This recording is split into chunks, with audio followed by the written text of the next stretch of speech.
अस्सलाम वालेकुम मोज़े सामीन। तो कैसे हैं आप? उम्मीद करता हूँ आप सब भाई खैरियत से होंगे।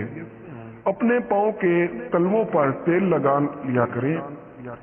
एक खातून ने बताया कि मेरा नाना 87 साल के फोत हुए, ना कमर झुकी, ना जोड़ों में दर्द और ना सर दर्द और ना दांत खत्म। एक बार बातों बातों में बताने लगे कि मुझे एक सियाने ने मशवरा दिया कि इस वक्त जब मैं कलकत्ता में रेलवे लाइन पर पत्थर डालने की नौकरी कर रहा था कि सोते वक्त अपने पाँव के तलवों पर तेल लगा लिया करें।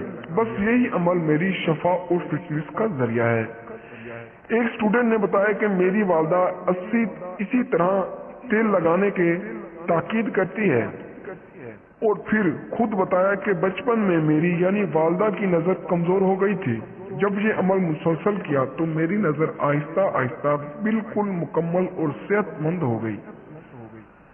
एक साहब जो कि ताजिर हैं, इन्होंने लिखा कि मैं चित्राल में सैरो तफरी करने गया और वहाँ एक होटल में सोया। मुझे नींद नहीं आ रही थी तो मैंने बाहर घूमना शुरू कर दिया। बाहर बैठा रात का वक्त बूढ़ा चौकीदार मुझे कहने लगा, क्या बात है?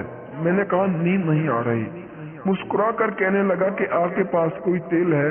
मैंने कहा नहीं। वो गया और तेल लाया और कहा अपने पाँव के तलवों पर चंद मिनट मालिश करें। बस फिर क्या था, मैंने खराटे लेने लगा। अब मैंने मामूल बना लिया है। और नंबर 4, मैंने रात को सोने से पहले पाँव के तलवों पर तेल की मालिश का ये टोटका आजमाया। इससे नींद बहुत अच्छी आती है और थकावट खत्म हो जाती है।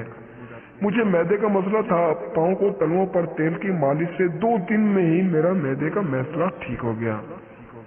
वाकई इस अमल में जादू जैसा असर है। मैंने रात को सोने से पहले पाँव के तलवों पर तेल की मालिश की। इस अमल की वजह से मुझे बहुत पुरसकून नींद आई। मैं ये टोटका तकरीबन पिछले 15 साल से कर रहा हूँ। मुझे इससे बहुत पुरसकून नींद आती है। मैं अपने छोटे बच्चों के पाँव के तलवों पर भी तेल से मालिश करता हूँ। इससे वो बहुत खुश होते हैं और सेहतमंद रहते हैं। अगर आपको ये हमारी वीडियो पसंद आई हो तो वीडियो को लाइक करें और चैनल को सब्सक्राइब करें। तो मिलते हैं अगली वीडियो में, तब तक के लिए अल्लाह हाफिज।